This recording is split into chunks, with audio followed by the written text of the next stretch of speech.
Sénégal a adopté le 28 mai 2010 la loi sur la parité. Cette loi qui accorde beaucoup plus de responsabilités à la femme sera applicable lors des élections locales de juin 2014. Cependant, son application demeure une équation à résoudre car la plupart des femmes s'engagent sur le terrain politique, souvent mal formées, donc mal outillées. C'est ainsi que le Comité régional de solidarité des femmes pour la paix en Casamance s'est engagé avec l'appui de son partenaire américain AJWS à accompagner les femmes en direction de ces élections locales en vue d'une participation de qualité. Cette démarche a emporté l'adhésion des autorités locales. Les élections à venir, les locales à venir, et les femmes avec la parité vont rejoindre les conseils municipaux. Et là, vraiment, Iso Foral a pris des devants pour les former aussi bien avant leur investiture qu'après leur investiture, pour leur donner vraiment les éléments nécessaires à leur fonction. Les bénéficiaires n'ont pas manqué de dire toute leur satisfaction pour ce projet. Elles l'ont ainsi manifesté à l'occasion de ces assemblées de sensibilisation qui ont eu lieu dans les différentes zones d'intervention avec des consultants locaux. wax dëgg yàlla ndaje boo xamante ne ni neex na baax na arrangé nañu tamit te ndaje bi yéex nañ koo def ndax gis nañ ci intérêt li ma gisee taxawaay jigéen ci làngu politique maanaam jigéen am na lu rëy ci politique li nga xam ne xamu ko woon parce que comme ni ñu koy waxee fii jigéen defe na ni boo demee politique dañ lay jox xartum nga sol wala nga jox la tiset wala ngeen di tàcc di fecc jigéen loolu la am ci politique pour xumbal politique te amul du loolu kese la ñu am ci politique li ñu am ci politique taxawaay bu rëy la parce que léegi da ngay xool nguur bu toogee jigéen moo ko toogal bu jugee tamit jigéen moo ko jugee parce que li jigéen bañ mënta def li jigéen nangu itam kenn mënu koo dindi kon jigéen li mu am ci politique rëy na te xamu ko jigéen dafa leen politique dafa di tàccu ak ñu jox la nga lekk ak nga sol te fekk loolu itam jigéen ñi dañuy dégg ñu bëri comme fii village dañuy dégg parité ñoom tam ñuy woy ci parité te xamuñu ñuy parité kon ba tey ndaje bi mu ñëwee fii baax na même bu gënee amaat sax ñu bëri gën a mën see dajewaat ñu mën a xam baax na ndax ñu gën a mën a am fit gën a mën a am doole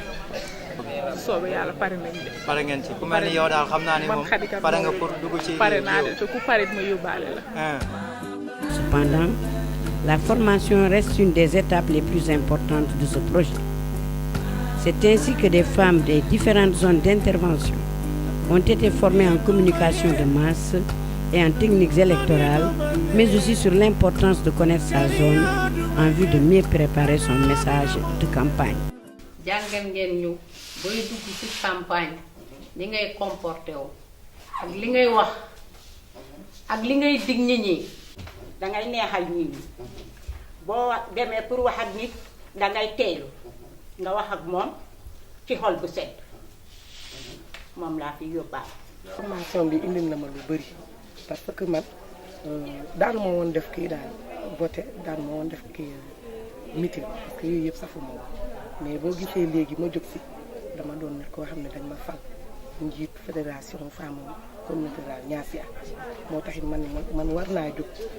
fekkee fu ñuy noccee ak fu ñuy nasee ndax bu subaa man maa war a jóg pour dem indi sama moroom yi indi jox leen loolu moo tax a dugg ci formation bi luñ ñu formé dëgg neex nañu ndax formé nañu ñu nga nar a waxee communication formé nañu ñu nga nar a taxawee def élection kii meeting loolu yëpp amoon. Comme pour montrer leur aptitude à intégrer l'environnement politique, elles ont procédé à des séances de démonstration de meetings électoraux marquées par des prises de parole en public, des présentations de programmes, etc. man sama mbébét te yaakaar naa ne seen mbébét la yéen tamit mooy affaire école bi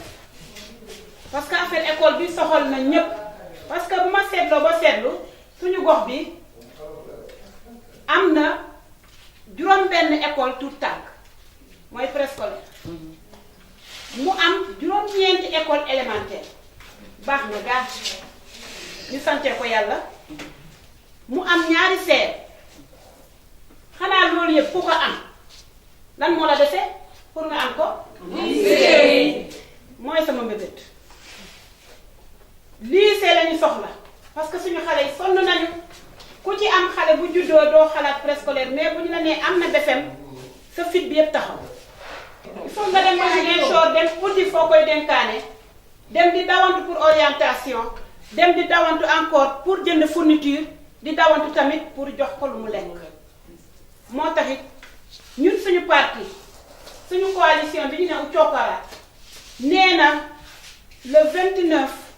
juin bu ngeen ñu votelee su soobee yàlla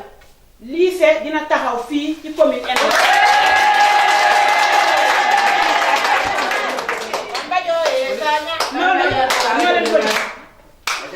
suñu carte ñi xamul luy jaune ngeen baal ma mu ngi nii ma won leen ko mu gën a leer lii mooy suñu carte nii la mel mu am mboq ci biir ci kaw carte maa ngi leen di gërëm di leen sant ci seen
Tout cela dans l'ambiance et la bonne humeur, avec des chants et des pas de danse aux rythmes et sonorités de la Casamance naturelle.